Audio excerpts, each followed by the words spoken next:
اسلام اس کو گوارا نہیں کرتا۔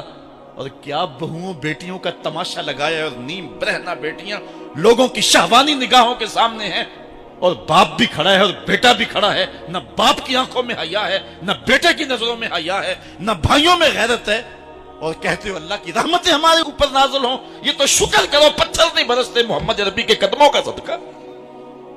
اگر ان کی رحمت نہ ہو درمیاں میں، ابھی آگ لگ جائے دونوں جہاں میں۔ یہ تو ان کی رحمت ہے کہ پتھر نہیں برستے۔ پچھلی قوموں نے ایک ایک جرم کیا، کسی کے اوپر پتھر برسے، کسی کے اوپر خون برسا، کسی کے اوپر ایسا زلزلہ آیا کہ نیچے والی جگہ اوپر اور اوپر والی بستیاں نیچے۔ لیکن اس امت پر ایسا نہیں ہوگا۔ اللہ کہتا ہے محبوب تیری وجہ سے نہیں ہوگا، ورنہ حضور نے فرمایا کہ یہ امت پچھلی امتوں کے قدموں پر قدم رکھے گی۔ یہاں تک حضور نے فرمایا کہ اگر کسی شخص نے اپنی ماں کے ساتھ بھی زیادتی کی ہے تو یہ وہ بھی کرے گا۔ اور دیکھ رہے ہیں کیا کچھ نہیں ہو رہا، قبروں سے مردے اکھاڑ کر کے ان کی بے حرمتی نہیں کی جا رہی۔ کبھی ایسا بھی ہوا تھا؟ کیا کچھ نہیں ہو رہا؟ تم کہتے ہو کہ ہمارے اوپر اللہ کی رحمتیں نہیں اترتی، میں کہتا ہوں شکر کرو پتھر نازل نہیں ہوتے، اور یہ صدقہ ہے محبوب کی کالی کملی کا۔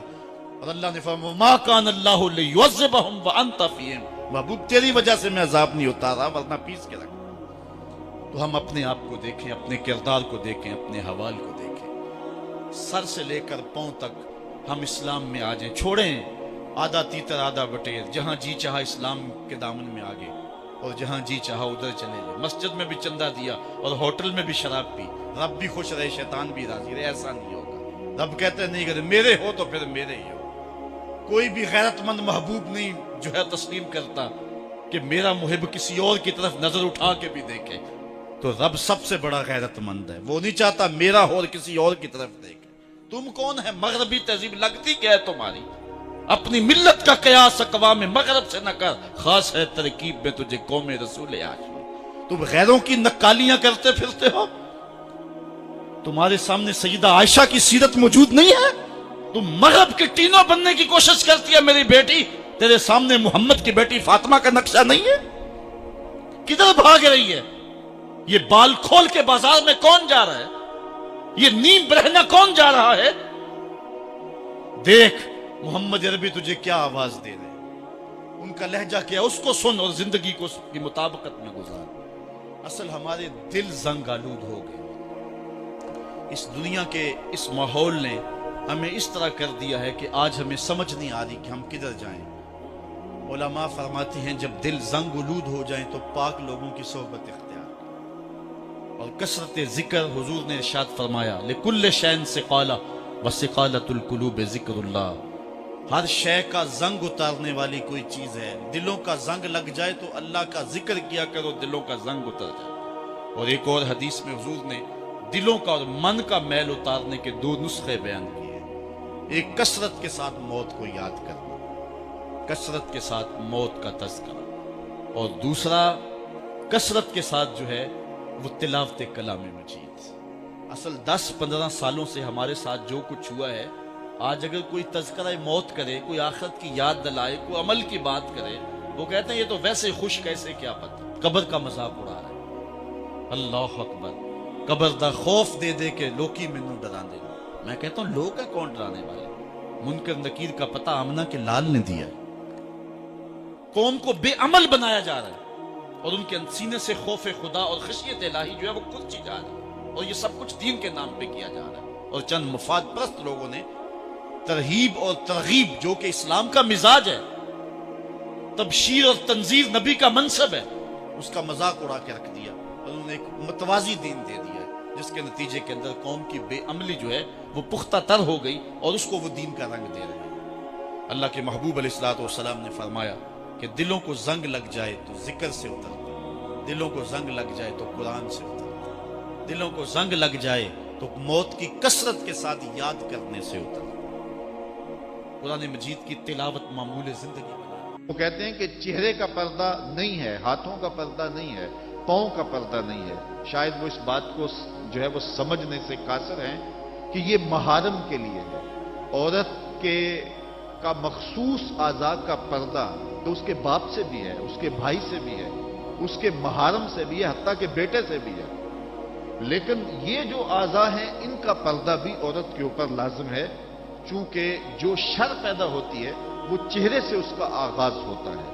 تو میں ایک بات کہا کرتا ہوں کہ یہ جتنے دلائل ہیں ان دلائل کے جواب بھی علماء نے دیے ہیں، یہ ساری بحث کی جا سکتی ہے۔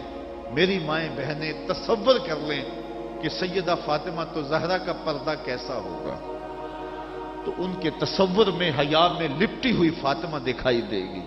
بلکہ سیدہ فاطمہ تو زہرا سے جب پوچھا گیا کہ عورت کا صحیح پردہ کیا ہے، تو انہوں نے کہا کہ عورت کا صحیح پردہ یہ ہے کہ وہ کسی مرد کو نہ دیکھے اور کوئی مرد اس کو نہ دیکھے۔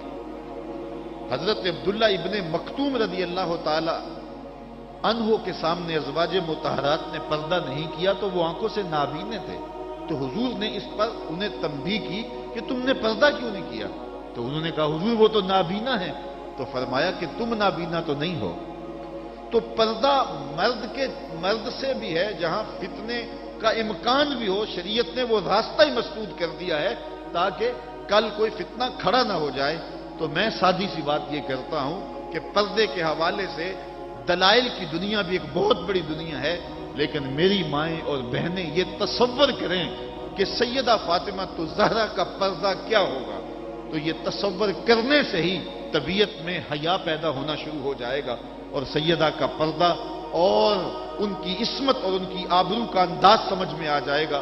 حضرت اسماء بنت امیس رضی اللہ تعالیٰ عنہ فرماتی ہیں کہ میں سیدہ فاطمہ تو زہرا کے پاس بیٹھا کرتی تھی، اور انہیں سب سے زیادہ فکر اس بات کی تھی کہ زندگی میں تو عورت اپنے پردے کی حفاظت کر لیتی ہے، لیکن مرنے کے بعد جب پٹڑے پہ چارپائی پہ سے ڈالا جاتا ہے تو اس کا جسم جو ہے وہ جنبش کرتا ہے اور وہ مختار نہیں ہوتی ہے، تو اعضاء دکھائی بھی دیتے ہیں، اعضاء کی حیت بھی سمجھ میں آتی ہے، تو یہ بڑا مشکل لمحہ ہوگا جو مرنے کے بعد درپیش ہوتا ہے۔ تو فرماتی ہیں کہ میں نے انہیں کہا کہ جب حبشہ کی جانب ہجرت کی تھی تو میں بھی ان لوگوں میں شامل تھی، تو میں نے وہاں حبشہ میں دیکھا ہے کہ چارپائی کے چاروں پایوں کے ساتھ شاخ باندھ دیتے ہیں اور پھر ان کو درمیان میں جوڑ دیتے ہیں اور اس کے اوپر کپڑا ڈال دیتے ہیں اور یہ ایک ڈولی بن جاتی ہے۔ تو کہتی ہیں جب میں یہ بات بتائی تو سیدہ بہت زیادہ خوش ہوئی، کہا یہ تو ایک بہت اچھا طریقہ سمجھ میں آ گیا جس سے مرنے کے بعد بھی عورت کے پردے کی اور اس کے جسم کی حفاظت ہو سکے گی، کسی کی نظر نہیں پڑے گی۔ تو یہ وہ سیدہ ہیں کہ جنہوں نے اپنے پردے کی حفاظت یوں کی کہ غیر مرد نے انہیں نہیں دیکھا، اور پھر مرنے کے بعد بھی ان کے لیے وہ ڈولی تیار کر لی گئی، رات کی تنہائیوں میں ان کا جنازہ پڑا گیا، اور یہ وہ پاک دامن خاتون ہے جن کا آنچل مہر و ماں نے بھی نہیں دیکھا ہے۔ اور جب قیامت کا دن ہوگا تو حضرت سیدہ فاطمہ تو زہرا 70,000 خواتین کے جلو میں نکلے گی، تو آواز آئے گی یا اہل الجمع غدوا ابصارکم لأن فاطمہ بنت محمد حتی تمر، اے لوگوں نگاہیں نیچی کر لو، محمد عربی کی بیٹی کی سواری گزر رہی۔ تو دنیا پر بھی ان کے پردے کی حفاظت، بعد از وصال بھی، اور پھر قیامت کے دن بھی۔ مجھے بتائے عورت کیا وہ مغرب کی آوارہ لڑکی کے روپ میں زندگی گزارنا چاہتی ہے یا سیدہ فاطمہ تو زہرا کے پردے کی وارث بننا چاہتی؟ وہ سڑکوں پر لہرا کر چلنے میں فخر محسوس کرتی ہے یا کہ وہ اپنے مخصوص پردے میں لپٹ کر کے تقدس مہاب انداز میں گھر سے مجبوراً نکلنا پڑے تو نکلنا پسند کرتی ہے؟ کوئی بھی شریف زادی یہ پسند نہیں کرے گی کہ وہ مغرب کی حیا باختہ لڑکیوں کی طرح آوارہ مزاج ہو اور اس کی طرف شہوانی اور بھوکی اور غلیظ اور گندی نظریں اٹھے۔ وہ چاہے گی کہ میں تقدس معاب زندگی گزاروں۔ میری بہن، تیرا برقع تیرے لیے قید خانہ نہیں، تیرے برقعے کی ایک ایک سلوٹ تیرے حیا کا پہرا ہے۔ تو مغرب کی ٹینوں نہیں ہے، تو مشرق کی بیٹی ہے، تو فاطمہ ہے، تو عائشہ ہے، تو حفصہ ہے۔ تیرا پردہ اس کائنات کے حسن کی علامت ہے۔ تو سمٹ جائے گی تو امت پھیل جائے گی، تو گھر کو سنبھال لے گی تو امت بحر و بر پہ جاری ہو جائے گی۔ تو عورت کو گھر میں سمٹ کر کے اپنی اندرون خانہ ذمہ داریوں کو سنبھال کر کے اپنی عصمت اور اپنی آبرو کی حفاظت کرنی چاہیے تھی۔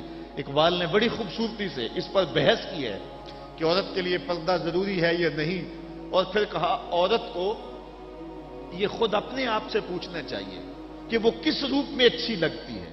ذرا دیکھیے اقبال کا لہجہ. اللہ اکبر. اس عورت، اس راز کو عورت کی حقیقت ہی کرے فاش. مجبور ہے معذور ہے مردانے خرد مند. کیا چیز ہے آرائش و زیبائش میں زیادہ، آزادی نسواں یا زمرد کا گلو بند. اقبال کہتا ہے کہ عورت اپنے اندر کی عورت سے پوچھے کہ اس کے لیے حسن کہاں ہے. زمرد کا گلو بند اس کو دیا جائے اور وہ پردے میں جو ہے وہ سمٹ کر کے گھر کی ملکہ بن کے رہے، تو یہ اس کے لیے زیادہ اعزاز اور عزت اور فخر کی بات ہے، یا وہ جو ہے وہ آزادی نسواں کے نام سے بازاروں میں گھومتی پھرے اور مردوں کے سامنے ہنس ہنس کے باتیں کرتی پھرے.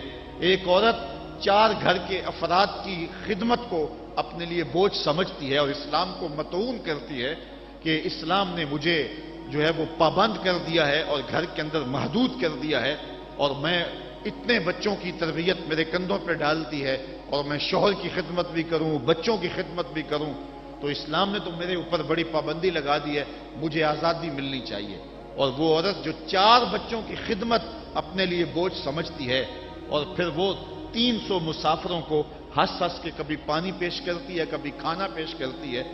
300 مسافروں کو ہنس ہنس کے مسکرا کے لہک لہک کے پانی پیش کرنا اور کھانا دینا، اور مختلف ذہنیتوں اور گندی سوچوں کے حاملین لوگ بھی اس طبقے میں موجود ہوتے ہیں اور ان کی شہوانی نظروں کا شکار ہونا. کیا عورت کے لیے یہ عزت ہے؟ یا عورت کے لیے یہ عزت ہے کہ گھر کی 4 دیواری میں سمٹ جائے اور تقدس ماحول کے اندر اپنے بچوں کی تربیت کرے؟ عورت کو جتنی ذمہ داریاں دی گئی ہیں وہ صرف ان کو سنبھال لے اور ان کے سنبھالنے کا حق ادا کر دے تو وہ ایک اچھے معاشرے کی تشکیل کی ضمانت بن جاتی ہے. سیدہ فاطمہ الزہرا رضی اللہ تعالی عنہا کا وجود ہمارے لیے ایک روشن، ایک منور اور ایک تابع جو ہے وہ وجود ہے، جس سے ہم مقدرات اسلام کی تربیت کے خد و خال لے سکتے ہیں. اقبال کہتا ہے تو نہ دانی کہ سوزے کراتے تو دیگر گو کر تقدیر عمر را. میری بہن، اگر تو بہن ہو کے قرآن پڑھے تو عمر کی تقدیر بدلتی ہے، اور اگر تو ماں ہو کے قرآن پڑھے تو بیٹا نیزے کی نوک پہ قرآن سناتا. کربلا کے تپتے ہوئے ریگزار میں پیاسا ہونے کے باوجود حضرت امام حسین جو باطل کے آگے ڈٹے ہوئے ہیں اور جھک نہیں رہے ہیں، اور 71 لاشیں کندھوں پہ اٹھا کے خیموں تک پہنچا چکے ہیں، پھر بھی استقامت کا کوہ گراں بنے ہوئے ہیں.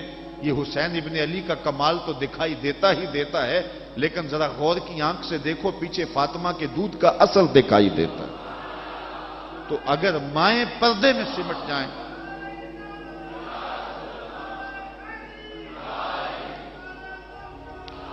تو یہ حضرت امام حسین کی صورت کے اندر امت کو جو خوبصورت تحفہ دیا.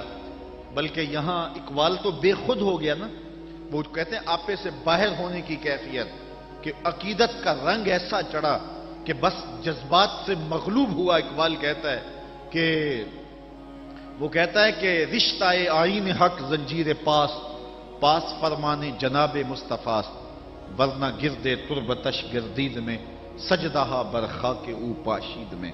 اے فاطمہ، جو کام تو نے کیا، اگر شریعت کے حکم کی زنجیریں میرے پاؤں میں نہ ہوتی اور آپ کے باپ کا ہی حکم کہ اللہ کے علاوہ کسی اور کو سجدہ جائز نہیں، یہ مجھے ملحوظ نہ ہوتا، تو میں کعبے کی طرف رخ کر کے سجدہ کرنے کی بجائے تیری قبر کی مٹی کی طرف منہ کر کے سجدہ کرتا، اور میں کعبے کا طواف کرنے کی بجائے تیری قبر کا طواف کرتا. کیونکہ جو کام تو نے کیا ہے وہ کسی اور نے نہیں کیا. نبی کے گھر کی ہے عظمت، نبی سے سنتے ہیں. علی کے گھر کی ہے عزت، علی سے سنتے ہیں. وہ جس نے معزز کیا گھرانے کو، حسین پال کے جس نے دیا زمانے کو. تو یہ تھا حضرت سیدہ فاطمہ الزہرا رضی اللہ تعالی عنہا کا کردار. آج کی عورت سیدہ کے کردار کو اپنے لیے نمونہ حیات بنا کے اپنی زندگی کی راہیں متعین کر دے. اگر پندے سے درویش پذیری، 1000 امت بمیرت تو نہ میری، بطول باش و پنہا شو ازیں اثر کہ در آغوش شبیر بگیری. اگر فقیر کی ایک بات تو مان لے، 1000 امت مر جائے گی. اقبال کہتا امت مسلمہ تجھے زوال نہیں آ سکتا. اور وہ کیا ہے؟ بطول بن جا. اور زمانے کی نگاہوں سے پوشیدہ ہو جا، پھر تیری گود میں بھی حسین کے جانشین جنم لیا کریں گے۔ تو جب عورتوں کا کردار بچوں کی تربیت تک محدود ہوتا ہے اور وہ اس کردار کو بحسن و خوبی نبھاتی ہیں تو پھر ایک اچھا معاشرہ تشکیل پاتا ہے۔ لیکن جب حیا باختگی زمانے کو جکڑ لیتی ہے تو پھر قومیں اپنا وجود کھو دیتی ہیں۔ ہمیں ان تمام اسباب پہ غور کرنا چاہیے جس نے اس امت کو عروج سے زوال کی طرف دھکیل دیا، تو ہمیں ایک سبب یہ دکھائی دے گا کہ مقدرات اسلام کا جو کردار تھا، جو ذمہ داریاں تھیں، وہ اس نے پھر ادا جب کرنا چھوڑ دی اور اپنے دائرہ کار سے باہر آ گئی، تو پھر وہ ذمہ داریاں نہ نبھانے کے سبب امت روح بزوال ہوئی۔ گھروں میں بیٹھ کر کے ماؤں نے تربیت کی تھی۔ ہم نے دور اسلام کے اندر بڑے بڑے مشکل حالات دیکھے ہیں۔ مشکل حالات میں جب اسلام پہ سخت سے سخت وقت آئے، لیکن جب درگاہیں بند ہوں گی، جب خانقاہیں بند ہو گئیں، جب مدارس دینیاں بند ہو گئے، جب اذانوں پہ پابندی لگ گئی، جب بہت کچھ ہوا تھا، لیکن ماں کی گود کی درسگاہ تو کبھی بند نہیں نہ ہوتی ہے۔ تو ماؤں نے اس وقت دین کو زندہ رکھا۔ آج بھی ہمیں اسی طبقہ نساء سے امید ہے کہ یہ دوبارہ امت کی نہضت کے لیے جو ہے وہ ایک با ہمت کردار ادا کریں گی۔ اللہ تعالیٰ خواتین اسلام کو حضرت سیدہ پاک کے اسوہ نور کی روشنی میں اپنی زندگی گزارنے کی توفیق عطا فرمائے۔ یہ جو سال ہا سال کے بعد اور سال کے دوران بھی ان کا تذکرہ کیا جاتا ہے، تو فضائل کا باب بھی اپنی جگہ پہ، لیکن ہمیں ان کی زندگی بطور نمونہ اختیار کر کے ماؤں بہن اور بیٹیوں کو اپنی زندگیوں میں شامل کر لینی چاہیے، تاکہ جو ہے وہ اس سے روشنیاں اور اجالے زندگیوں میں شامل کر لیے جائیں۔ اللہ تعالیٰ اپنی خاص رحمتوں سے ہمیں مالا مال کرے اور اپنی خاص کرم نوازیوں سے ہم سب کو اپنی رحمت